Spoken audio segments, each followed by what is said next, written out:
அலைக்கும் வரஹ்மத்துல்லாஹி வபரகாத்துஹு.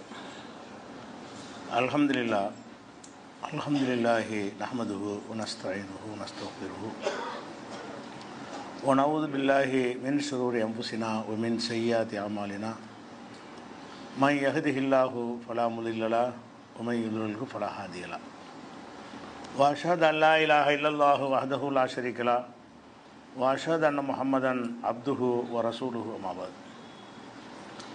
கண்ணியத்திற்குரிய எல்லாம் வல்ல அல்லாஹு ஜல்ல ஷானஹு தஆலாவின் நல்லடியார்களே, இஸ்லாத்தின் பார்வையில் உடை என்ற இந்த தொடர் நிகழ்ச்சியில், தொடர் ஜும்மாவில் செருப்பு அணிவது பற்றிய சட்டங்களை கடந்த சில வாரங்களாக பார்த்து வருகிறோம்.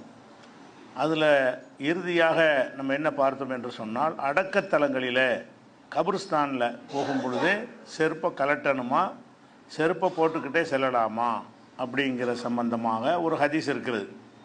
அது என்ன ஹதீஸ் இருக்குன்னு கேட்டால், நபி ஸல்லல்லாஹு அலைஹி வஸல்லம் அவர்களோட ஒரு சஹாபி கூட போயிட்டு இருக்கும் பொழுது கபிரிஸ்தானில் நடந்து போயிட்டுருக்குறாங்க. அப்போ ஒரு மனிதர் செருப்பணிந்து செல்வதை நபிகள் நாயகம் ஸல்லல்லாஹு அலைஹி வஸல்லம் பார்க்குறாங்க. பார்த்து, நீ செருப்பை கலட்டு என்று சொன்னார்கள்.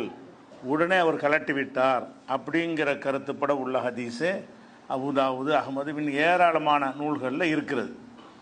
இதை ஆதாரமாக வைத்து பல அறிஞர்கள் என்ன செய்கிறாங்கன்னு கேட்டால், கபிரிஸ்தானில் செருப்பு போடக்கூடாது, ஏன்னா போட்டால் கலட்ட சொல்லிட்டாங்கல்ல, போட்டிருக்கிறாரு, போட்டதை கலட்ட சொல்லிட்டாங்க என்று சொல்கிறாங்க.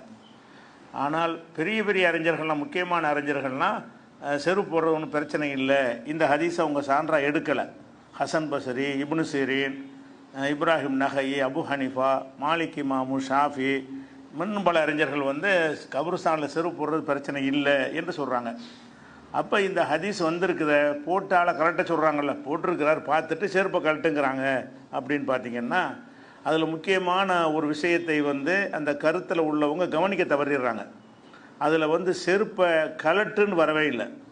அது அந்த செருப்பை கலட்டுன்னு வாசகம் இல்லாமல் இருந்து கூட அவங்க விளக்கம் சொல்லும்போது செருப்பை கலட்ட சொன்னார்கள் அப்படி சொல்கிறாங்க. இதில் எப்படி வருதுன்னு கேட்டால், அல்கி சிபத்தையத்திக்க, உன்னுடைய செருப்பை தூக்கி வீசு, எரின்னு வருது. செருப்பை வீச சொல்லுவது வேற, கலட்ட வர்றது வேற. அவர் என்ன செய்கிறாருன்னு கேட்டால், உடனே செருப்பை கலட்டி தூக்கி வீசி எறிந்து விட்டார். அப்போ செருப்பை கலட்டுன்னு சொன்னால் கலட்டி கையில் வச்சுக்கிறதுங்கிற ஒரு அர்த்தம் வரும். செருப்பை போடக்கூடாதுன்னு சொன்னால் தூக்கி வீசவா சொல்லுவாங்க? செருப்பு போடக்கூடாதுன்னு சட்டமாக இருந்தால் கழட்டி வச்சுக்கப்பான்னு சொல்லுவோமே தவிர, செருப்பை தூக்கி எரிஞ்சிருன்னு யாரும் சொல்ல மாட்டாங்க. செருப்பை தூக்கி எரின்னு சொல்வதாக இருந்தால் அந்த செருப்பு அந்த போடுவதற்கு தகுதியற்றதாக இருக்கிறது, யூஸ் பண்ணுறதுக்கு தகுதி இல்லாத கிழிஞ்சு போன செருப்பையோ வேறு மாதிரியோ அவர் அதை யூஸ் பண்ணியிருக்கணும். தூக்கி வீசக்கூடிய தகுதியில் அந்த செருப்பு இருக்கணும். அதனால தான் ரசூலுல்லாஹ் சொன்ன வார்த்தை என்னன்னு கேட்டால், கலட்டுறதுன்னா இஹ்லான்னு சொல்லுவாங்க அரபியில். இதில் என்ன வருதுன்னா, அல்கி, தூக்கி வீசு. தூக்கி வீசுன்னு சொன்னால் என்ன அர்த்தம்னா, அந்த செருப்பு போட தகுதியற்றதுன்னு தான் அர்த்தம். தகுதி உள்ளதாக இருந்தால் கலட்டுன்னு சொல்லியிருப்பாங்க. அப்போ நபி ஸல்லல்லாஹு அலைஹி வஸல்லம் அவர்கள் செருப்பை தூக்கி வீசுன்னு சொன்னாங்களே தவிர, கடாசுன்னு சொல்லுவோம்ல, செருப்பு தூக்கி கடாசுன்னு எதுக்கு சொல்லுவோம்? அந்த செருப்பு ஏதோ ஒரு காரணத்தினால அது தகுதியற்றதாக இருக்குது, ரொம்ப இத்து முறிஞ்சதாக இருக்குது, பார்த்தாலே செருப்பு மாதிரி இருக்காது, அதை ரசூலுல்லாஹ் பார்க்குறாங்க, இதை ஏன் இப்போ போட்டிருக்கிறேன்னு சொல்கிறாங்க. அவர் அதை விளங்கிட்டு என்ன செய்கிறாரு, கலட்டி ரமா பிஹிமா, ரெண்டு செருப்பையும் தூக்கி எறிந்தார்னு வருது.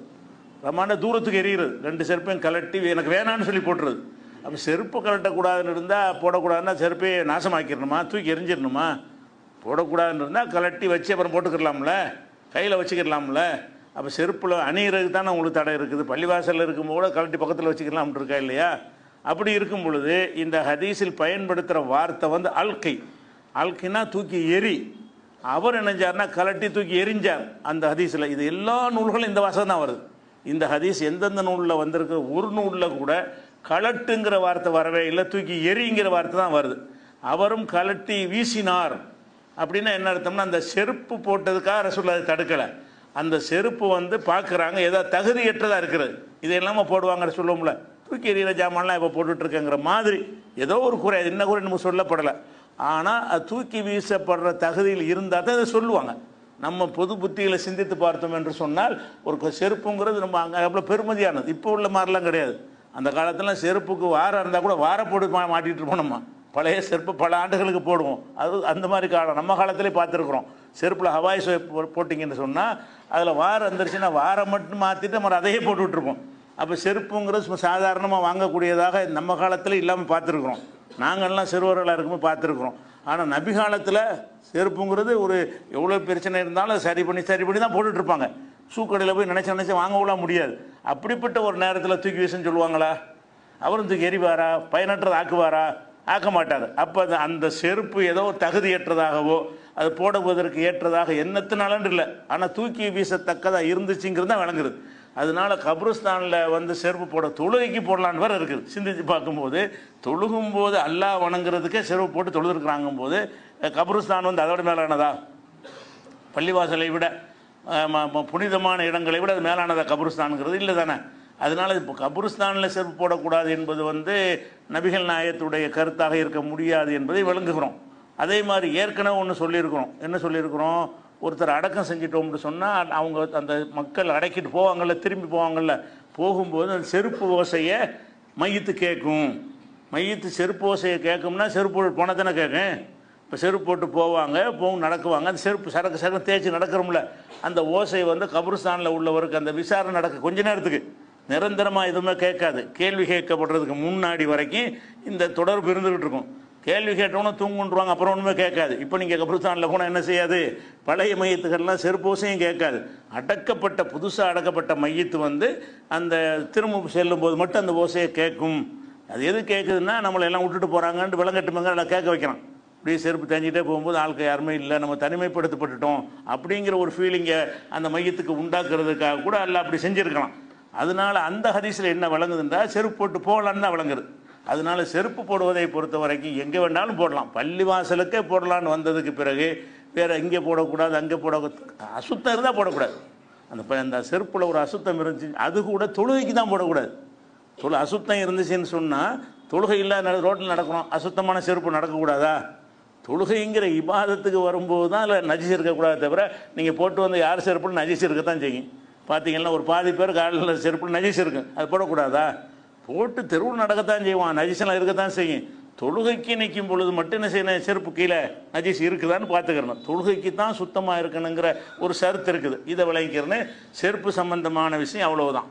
அடுத்ததாக வந்து இன்னொரு விஷயம் என்னென்னு கேட்டால், இப்போ நகைகள், ஆபரணங்கள், மோதிரம், வளையல், இப்படி பல செயின், கழுத்தில் செயின், பல மாதிரி ஆண்கள் அணிகிறாங்க, பெண்கள் அணிகிறாங்க. இது பற்றி மார்க்கத்தின் நிலைப்பாடு என்ன? அது உடை அலங்காரத்தில் வரக்கூடியது தானே. அதில் அடுத்து அறிந்து கொள்ள வேண்டிய விஷயங்கள் ஆபரணங்கள். ஆபரணங்களில் என்னென்ன ஆபரணங்கள் அணியலாம், எந்த மெட்டீரியலில் அணியலாம், எந்த அளவுக்கு அணியலாம் அப்படிங்கிற விஷயத்துக்கெல்லாம் மார்க்கத்தில் சட்டத்திட்டங்கள் இருக்குது. அதில் இந்த ஆபரணங்களை பொறுத்த வரைக்கும் ஃபஸ்ட்டு நம்ம எடுத்துக்கொள்ளக்கூடியது மோதிரத்தை எடுத்துக்கிடுவோம். மோதிரம் போடுறதுங்கிற வழக்கம் இன்றைக்கும் இருக்குது, அன்றைக்கும் இருக்குது. ஆனால் இப்போ குறைஞ்சிருச்சு. அந்த காலத்தில் மோதிரங்கிறது பெரிய எல்லோரும் போட்டுகிட்டே இருப்பாங்க கையில். இப்போ ரொம்ப கம்மியான ஆளுக்கு தான் மோதிரம் போடுறாங்க. மோதிரம் போடுற வழக்கம் வந்து ரொம்ப குறைந்து விட்டது. இருந்தாலும் ஒரு 50 வருஷத்துக்கு முன்னாடியெல்லாம் மோதிரம் இருப்பு பெரிய சமூக அந்தஸ்தாக கருதுவாங்க. பெண்கள் மோதிரம் போடுவாங்க, ஆண்கள் மோதிரம் போடுவது என்பது ரொம்ப குறைவாக இருக்குது இப்போதைக்கு. அதனால் பிரச்சனை இல்லை. இந்த மோதிரத்தை பொறுத்த வரைக்கும் ரசூலுல்லாஹ் போட்டிருக்காங்களான்னு கேட்டால், ரசூல் ஸல்லல்லாஹு அலைஹி வஸல்லம் ஆரம்பத்தில் தங்கத்தால் மோதிரம் போடுறாங்க. ஆரம்பத்தில் எல்லோரும் போடுறாங்களான்னு பார்த்துட்டு அவங்களும் ஆசைப்பட்டு தங்கத்தில் ஒரு மோதிரத்தை செஞ்சு போடுறாங்க. போட்ட உடனே சஹாபாக்கள் பார்க்குறாங்க, அப்போ தடுக்கலை தங்கத்தை. சஹாபாக்கள் பார்க்குறாங்க, நம்மளும் இந்த மாதிரி போட்டுக்கலாமே, ரசூலுல்லாஹ் மோதிரம் போடுறாங்களே அப்படின்னு நினைத்து சஹாபாக்கள் நினச்சாங்கன்னா தங்க மோதிரம் போட்டாங்க. ஒரு நாள் மக்களுக்கு உரையாற்றி கொண்டிருக்கும் பொழுது திடீர்னு என்ன செய்கிறாங்கன்னா தங்க மோதிரத்தை கலட்டி தூக்கி வீசிடுறாங்க. வீசுகிறாங்கன்னு கேட்டால் அதை கூடாதுன்னு காட்டுறதுக்காக வேண்டி, இதெல்லாம் வந்து இரையச்ச முடியவர்களுக்கு தகுதியானது இல்லைன்னு சொல்லி தூக்கி வீசிடுறாங்க. மக்கள் அதை கலட்டி வீசிட்டாங்கன்னு வருது.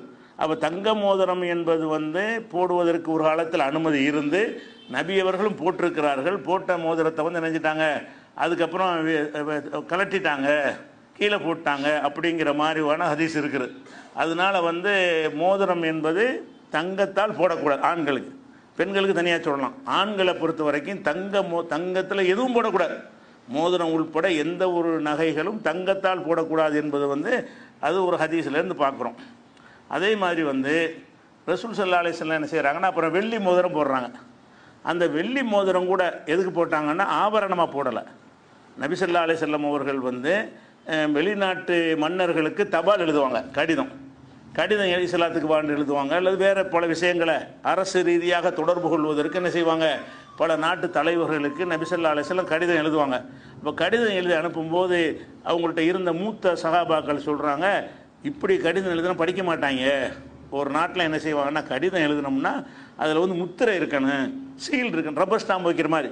அது மாதிரி சீல் வைக்கப்பட்ட கடிதத்தை தான் அவங்க பார்ப்பாங்கன்னொன்னே, அப்போ ரசூலுல்லாஹ் என்ன செய்கிறாங்கன்னா ஒரு சீல் ரெடி பண்ணுறாங்க. அந்த சீல் என்னன்னு கேட்டால் முஹம்மது ரசூலுல்லான்னு ஒரு சீல்.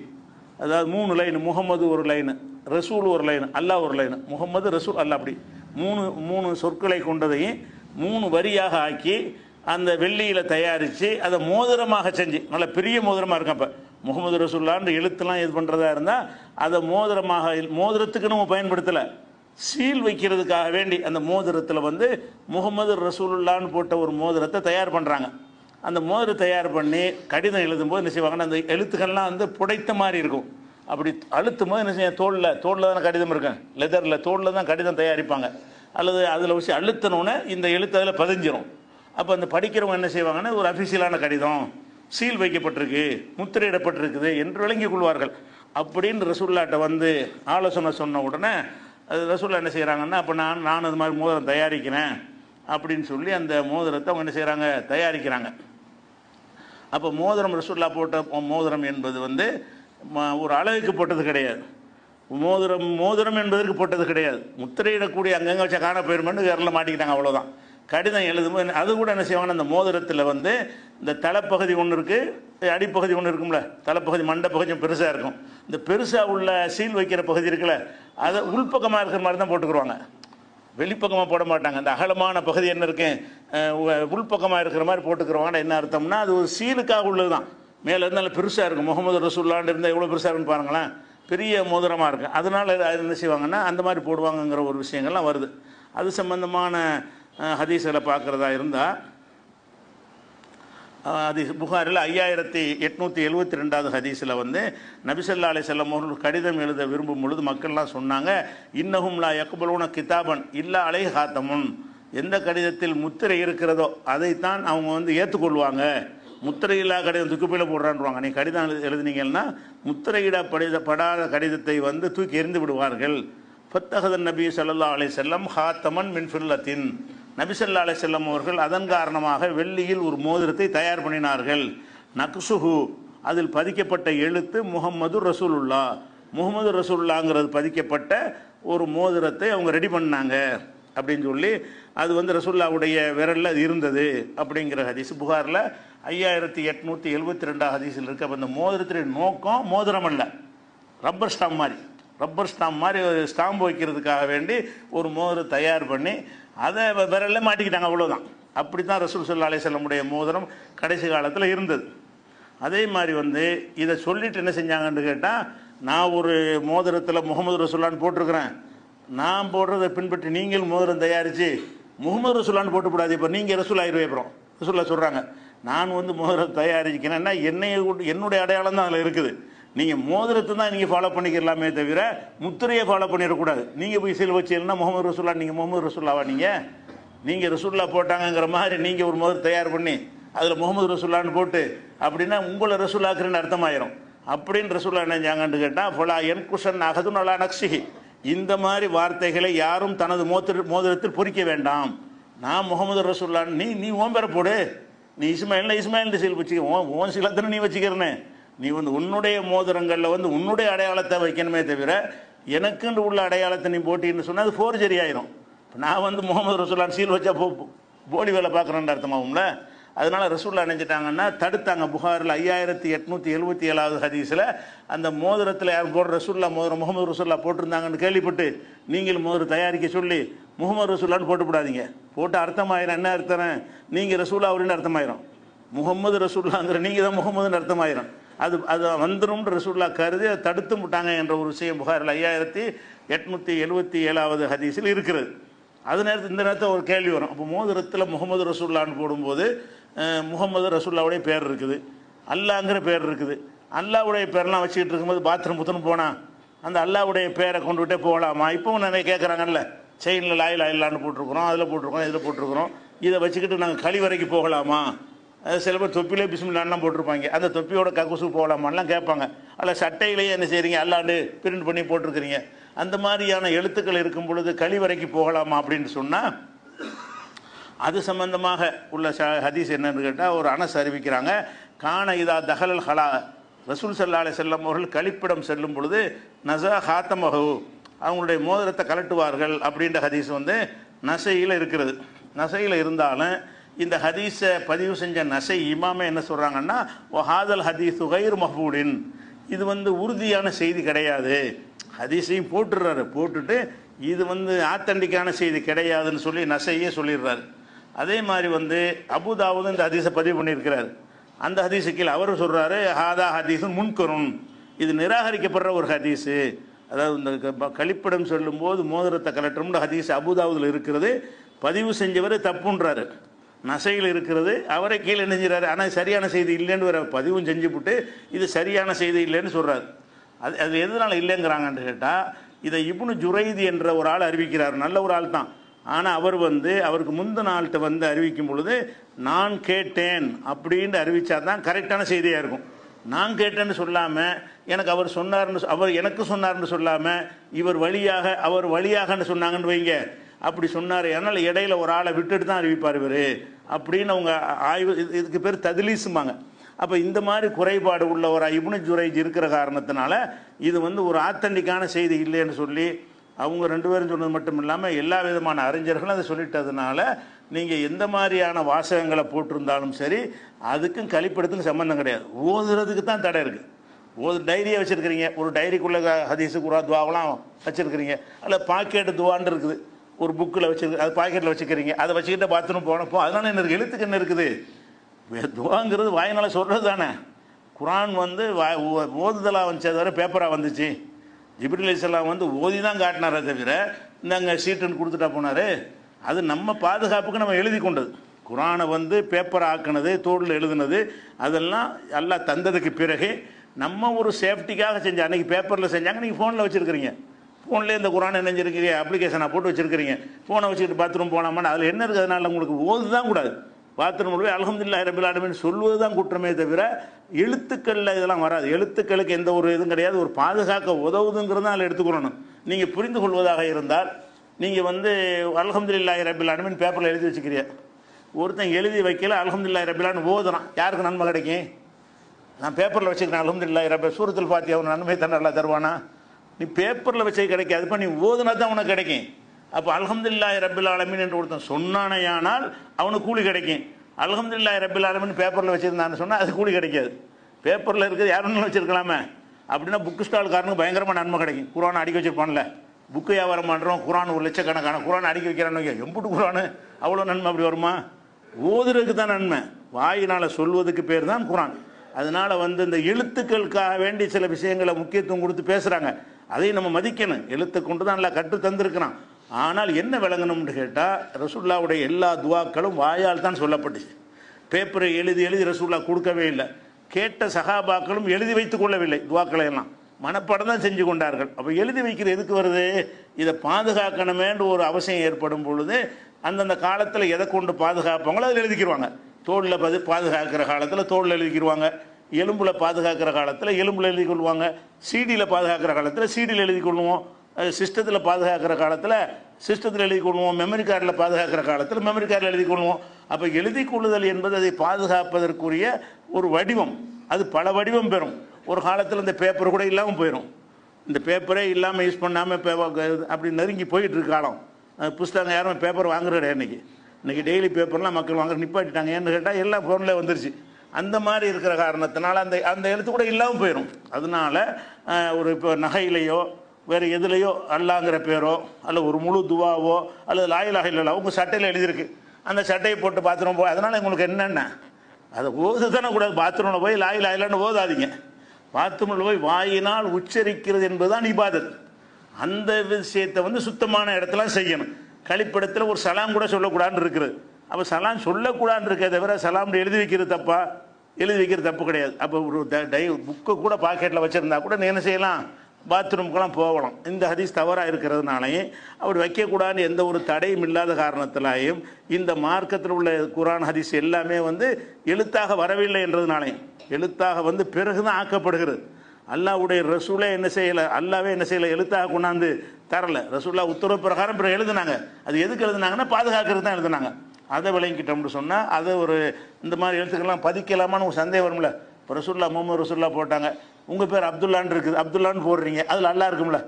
அப்துல்லான்னு உங்கள் பேரை போட்டாங்க மோதிரத்தில், அப்து ப்ளஸ் அல்லா தானே, அல்லாங்கிற சொல் அதில் இருக்கும். அப்போ அப்துல்லான்னு நம்ம போடலாமா, இதை போட்டுக்கொண்டு வெளியெல்லாம் போகலாமா, மலை ஜலம் கழிக்கலாமா அப்படின்னு கழிச்சு, அதனால என்ன இருக்குன்னு ரசூல்லா போட்டிருக்காங்கல்ல, போட்டிருக்கிறாங்க. கழிப்படத்தில் கழுவுனாங்கிற செய்தி தவறாக போயிடுச்சு. அப்போ அந்த மோதிரத்தை போட்டுக்கிட்டு தானே எல்லா காரியத்தையும் செஞ்சுருப்பாங்க. கழட்டி வச்சுட்டு இருக்க மாட்டாங்களே. அதுக்கு மோதிரத்தை கையில் போட்டது எதுக்காக வேண்டி, அங்கங்கே வச்சா மிஸ் ஆகிருங்கிறதுக்காக தானே கையில் போட்டுக்கிட்டாங்க.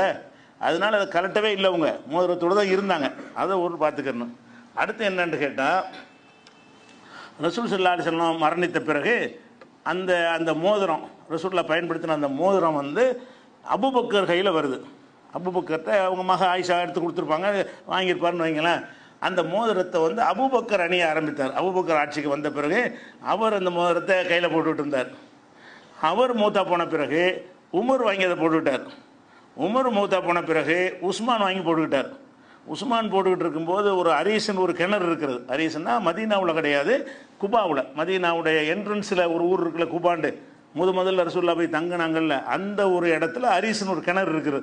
அந்த கிணத்து மேலே உட்காந்துக்கிட்டு அந்த மோதிரத்தை வச்சு இப்படி உஸ்மான் என்ன செஞ்சார், அதை ரசிச்சுக்கிட்டு இருந்தார். மோதிரத்தை கலட்டி வச்சு பார்த்துட்டு தான் போட்டு கீழே விழுந்துருச்சு கிணத்துக்குள்ளே. உடனே அதை தேடுவதற்கு எல்லாம் முயற்சி பண்ணுறாங்க, உண்மை ஆகலை. மொத்த கிணத்து தண்ணி இறச்சி விட்டார். ஆனால் மோதிரம் கிடைக்கல. அது இல்லவே இல்லை, இல்லாமல் போச்சு. இல்லாட்டி மோதிரத்தை வச்சு இன்றைக்கி கோழிக்கெல்லாம் சம்பாரிச்சிருப்பாங்க. ரசூலுல்லாஹ் போட்ட மோதிரம் உண்டு, அதெல்லாம் என்ன நான் அதோட காணாக்கிட்டான். அப்போ அப்படி ஒரு சம்பவம் இருக்கிறது. எப்படி இருக்குன்னு கேட்டால், புகாரில் 5873வது ஹதீஸில் இருக்கிறது.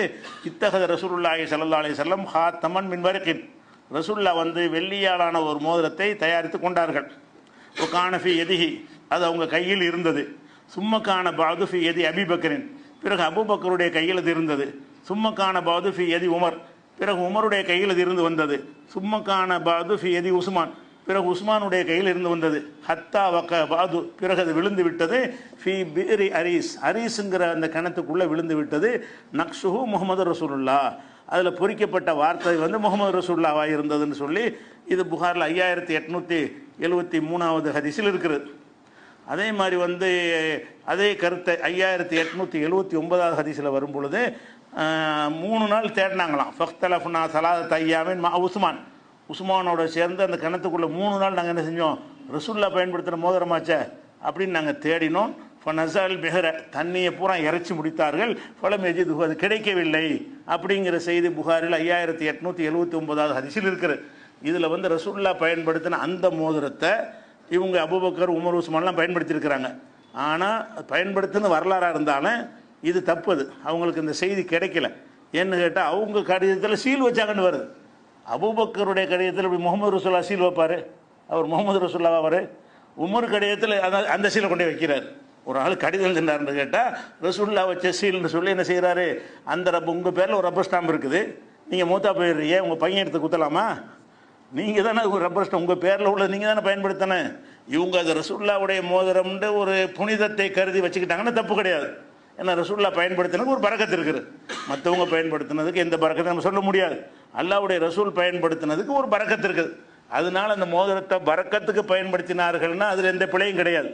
ரசூல்லாவுடைய மோதிரம்னு ஒரு முகப்பத்தாக போட்டுக்கிட்டாரு, அதுக்கப்புறம் அவர் வாங்கிட்டார், அப்புறம் வாங்கிட்டாருன்னா அது தப்பு இல்லை. ஆனால் இது அதுக்கு வச்சது இல்லை. இல்லாட்டி வந்து அபூபக்கர் ஏன் வருது, ரசூல்லாவுடைய இது வந்து ரசூல்லாவுடைய குடும்பத்தாருக்கு தானே போகணும். அந்த ஜனாதிபதிங்கிற வகையில் தானே அந்த மோதிரத்தை வந்து வாங்கிக்கிறார் அவர். இவர்கிட்ட இருந்து என் அபூபக்கர்கிட்ட அபூபக்கருடைய புள்ள குட்டிகளுக்கு போகணும் மோதிரம், அது என் உமருக்கு வருது. அது ஆட்சியின் அடையாளமாக தான் வச்சுருந்தாங்க அவங்க. அதாவது ஜனாதிபதினா இந்த மோதிரத்தை சீல் வைக்கணும். உமர் உஸ்மான் காணா போகாமல் இருந்துச்சுன்னு வைங்க, இன்றைக்கி வரைக்கும் அந்த மோதிரத்தை வச்சுட்டு இருப்பாங்க. தொடர்ச்சியாக காணா போகாமல் இருந்தால் அடுத்த ஆட்சி அடுத்த ஆட்சி அடுத்த ஆட்சி அடுத்த ஆட்சின்னு சொல்லி அந்த மோதிரத்தை ஒன்று பயன்படுத்திட்டு இருந்திருப்பாங்க. ஆனால் நம்ம என்ன கவனிக்கணும்னு கேட்டால், அவங்க அந்த மோதிரத்தில் விருப்பம் பண்ணி செஞ்சால் கூட அது சரியான புரிதல் கிடையாது. ரசூலை தடுத்து வர இருக்கிறாங்க. என்ன தடுத்தாங்க, நான் இந்த முத்திரை வச்சுமா நீனு மோதிரம் தயாரிக்காதங்கிறாங்க. எதுக்காக வேண்டி, நான் வைக்கிற சீலுக்கு நான் தான் பொறுப்பாளி, என் பேரை வந்து நீ யூஸ் பண்ணக்கூடாதுன்னு சொன்ன பிறகு அபூபக்கர் என்ன பண்ணுறாருன்னா அந்த கடிதம் எழுதினாருன்னு கேட்டால் கீழே சீல் வைப்பார் முகமது ரசூல்லாண்டு. அப்போ என்ன அர்த்தமாகுது? முகமது கடிதம் எழுதுன்னு வருமா இல்லையா? ரசூல்லா மூத்தா போயிட்டாங்க, அபூபக்கர் கடிதம் எழுதுறாரு, அதில் கொண்டே முகமது ரசூல்லான்னு போட்டால் என்ன அர்த்தமாகும்? இந்த கடிதம் முகமது எழுதினார்னு அர்த்தம் வராதா? உமர் கடிதம் எழுதுறாரு, உமர்னு போடணும், உமர் கலீஃபான்னு போட வேண்டியது தானே. அவர் முகமது ரசூல்லான்னு சீல் வச்சாருன்னு சொன்னால் முகமது எழுதினார்னு வரும். அப்போ உஸ்மான் எழுதுனா உஸ்மான் அவர் பேரை போடணும், அதுலேயும் முகமது ரசூல்லான்னு போட்டிங்கன்னா அப்போ கடிதங்களில் ரசூல்லா பயன்படுத்துகிற பின்பற்றுவோங்கிற பேரில் இவங்க அப்படியே செஞ்சுருக்கிறாங்க. அது எவ்வளோ பெரிய ஆளுக்கு செஞ்சாலும் சரி, இது வந்து சரியான செயல் இல்லை, மீறணும்னு அவங்க செய்யலை, முகப்பத்தில் அந்த அன்புல செஞ்சுருக்கிறாங்க, ரசூல்லா தடுத்துருக்குறாங்க. தடுத்த செய்தி அவங்களுக்கு கிடைக்கல, இந்த மாதிரி முத்திரை வைக்காதீங்க என்று தடுத்த செய்தி கிடைக்கலன்னு எடுத்துக்கொள்ளணும்.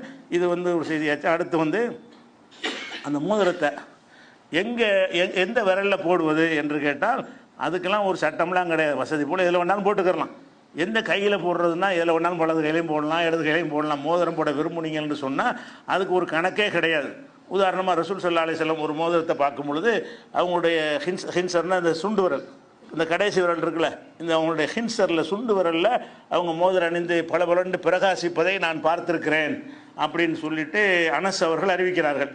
அப்போ வந்து அதில் புகாரில் இது வந்து அந்த மோதிரமாக இருக்காது, அதுனா பெரிய சீல் வைக்கிற மோதிரம், சுண்டு விரலில் வந்து சின்னதான் போட முடியும். அது சும்மா சாதாரணமாக ஒரு மோதிரம் போட்டிருக்கிறாங்க. அது எந்த விரலில் இருந்திருக்குன்னா சுண்டு விரலில் இருந்திருக்கிறது. அவங்க சுண்டு விரலில் அந்த மோதிரம் பிரகாசிப்பதை நான் பார்த்துருக்கிறேன் அப்படின்னு சொன்னால் அந்த மோதிரம் சுண்டு விரலையும் போடலாம். இது புகாரில் 5874வது ஹதீஸில் இருக்குது. அதே மாதிரி அந்த சுண்டு விரலில் இருக்கிறதோட எந்த கையில் மோதிரத்தை போடுவாங்கன்னு கேட்டால் நசையில் வரக்கூடியது 5203வது ஹதீஸில் இருக்கிறது. கான எல்பசு ஹாத்தமஹு ஃபி யமீனிஹி, ரசூல் ஸல்லல்லாஹு அலைஹி வஸல்லம் அவர்கள் தம்முடைய மோதிரத்தை வலது கையில் அணிவார்கள், அதை சுண்டு விரல் அணிவார்கள்னு ஒரு ஆதாரம் வந்துருச்சு. வலது கையில் உள்ள சுண்டு விரல்ங்கிறது அது நசையில் வரக்கூடிய ஒரு ஹதீஸ். அதே நேரத்தில் அந்த இது வந்து இருக்குது. ஆனால் இடது கையில் அணியலாமான்னு கேட்டால் இடது கையிலே அணியலாம், இடது கையிலே இந்த சுண்டு விரல் மோதிரம் அணியலாம். மோதிரம் அணிகிறதுனா வலது கை தான். இந்த வாட்சி கூட சொல்லுவாங்க, என்ன வலது கையில் வாட்சி கட்டுற, என்ன இடது கையில் வாட்சி கட்டுறேன்லாம் கேட்பாங்க. எதில் வேணாலும் கட்டிட்டு போகலாம், அது ஒரு ஆபரணம், அவ்வளோதான். வலது கையில் கட்டு இடது கையில் கட்டு, அதில் என்ன இருக்குது? நம்ம வசதிக்கு தகுந்தபடி பெரும்பாலும் இடது கையில் இது கட்டுறாங்கன்னு கேட்டால் அதிகமாக கையில் மூவ்மெண்ட் இருக்கும்போது நிறைய கிராச் ஆகும்.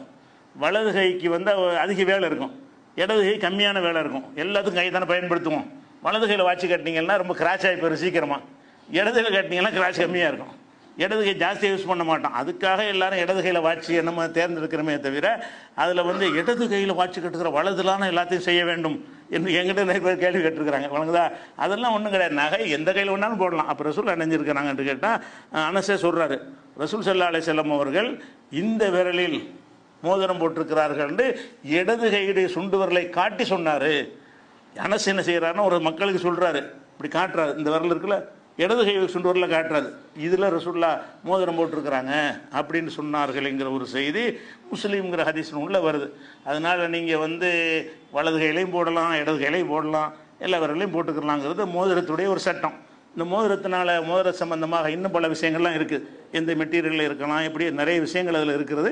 ஒவ்வொரு ஆபரணத்தையே பார்ப்போம், ஏன்னா எல்லாத்துலேயும் இஸ்லாத்தை கடைப்பிடிக்கணும் என்பதற்காக தான் இது முருகன் தொழுகை நோம்பு மட்டும்தான் பெரும்பாலும் சொல்கிறாங்க. இந்த மாதிரி விஷயங்கள் பரவலாக மக்களுக்கு அறிவிக்கப்படாத காரணத்தினால தான் இதை எடுத்து சொல்லி கொண்டிருக்கிறோம். மீதி உள்ள விஷயங்கள் இன்ஷா அல்லாஹ் நம்ம அடுத்தடுத்த வாரம் பார்க்கலாம்.